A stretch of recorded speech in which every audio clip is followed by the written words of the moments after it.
উসমান হাদি আমাদের আবেগের জায়গা। আমরা উসমান হাদিকে ধারণ করি, সেজন্য আমাদের বিএনপি করতে আসছে। সেই টিএসসি অবধি আমরা কিন্তু সুশৃঙ্খল ভাবে লাইন করে দাঁড়িয়েছি, কিন্তু দেখা যাবে হঠাৎ করে সাধারণ জনগণ তার গাড়ির পাশে এমন ভাবে ভিড় করে আমাদের লাইনগুলো আর ঠিক সম্ভব হয় না। তো এটা আমরা পজিটিভলি নিয়েছি। আমরা নিজেরাও কিন্তু ধাক্কা সম্মুখীন হচ্ছি, কারণ সাধারণ জনগণ এমন ভাবে যাবে তাদেরকে নিবৃত্ত করা যায় না, কারণ তাদেরও অধিকার রয়েছে। আমরা যেমন ছাত্রদলের নেতাকর্মী সমর্থকরা আমাদের একটা প্রত্যাশা রয়েছে তার কাছাকাছি থেকে তার একজন জনপ্রিয় লিডার হিসাবে এবং বাংলাদেশের সত্যিকার অর্থে একক জনপ্রিয় লিডার হিসাবে তার পাশাপাশি থাকার জন্য আমাদেরও নেতাকর্মী সমর্থক সবাই চায়।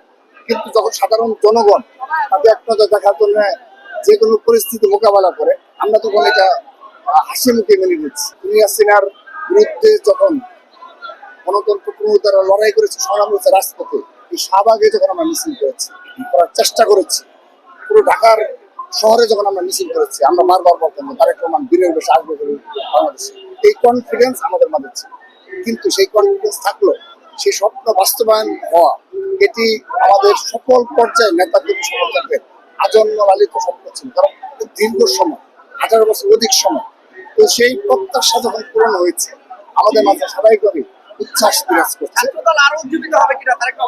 অলরেডি উজ্জীবিত হয়েছে এবং আমরা আরো ভালো কাজে অনুপ্রেরণা পাচ্ছি, কারণ তিনি যেভাবে 31 দফা এবং 8টি সাবজেক্টের উপর আপনি দেখেছেন, ফ্যামিলি কার্ড, তারপর হেলথ কার্ড, তারপর আপনি কৃষক কার্ড এবং স্বাস্থ্য বলেন, আপনি ক্রীড়া বলেন, ইমাম মুয়াজ্জিনদের বিষয়ে যদি বলা যায়, এমনকি পরিবেশ নিয়ে যদি বলেন, শিক্ষা, সকল ক্ষেত্রে, সাংস্কৃতিক সকল ক্ষেত্রে তিনি তার একটি কনসেপ্ট, একটা প্ল্যান দেশবাসীর উদ্দেশ্যে তিনি অনেক আগেই করেছেন।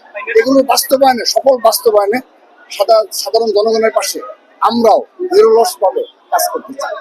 উসমান হাদি আমাদের আবেগের জায়গা। আমরা উসমান হাদিকে ধারণ করি, সেজন্য আমাদের বিএনপি করতে আসছে। আমরা কিন্তু সেজন্য অবশ্যই তার পক্ষে স্লোগান দেব এবং তার বিচারের দাবিতে, দেখেন বিচারের দাবিতে আমরাও সোচ্চার রয়েছি।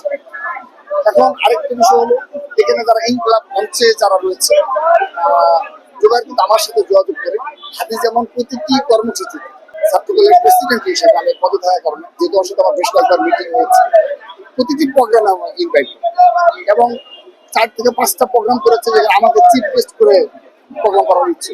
আমরা উসমান হাদিকে হারিয়েছি, কিন্তু তারপরেও ওরা যোগাযোগ করছি। কিন্তু আমি ওদের প্রতি একটি আহ্বান জানাবো, আমরা ইনকলাব মঞ্চের প্রতি একটা আহ্বান জানাবো, এই ইনকলাব মঞ্চে কোনো দুষ্কৃতিকারী, কোনো ষড়যন্ত্রকারী যেন প্রশ্রয় যেন না পায়। আপনি যাই বলেন না কেন, এই ইনকলাব মঞ্চে কেউ না কেউ কিন্তু ওই খুনিদের প্রবেশ ঘটিয়েছে, এটি কিন্তু আপনাকে মনে রাখতে হবে। ঠিক একইভাবে আজকের দিনেও যদি আমরা দেখি এই শাহবাগে, আমি কারো নাম উল্লেখ করবো না, ইতিমধ্যে সোশ্যাল মিডিয়া আমরা দেখি, আমরা কিন্তু সন্দেহ প্রকাশ করছি, কোনোভাবেই এই প্ল্যাটফর্মকে ক্ষতিগ্রস্ত করতে দেওয়া যাবে না।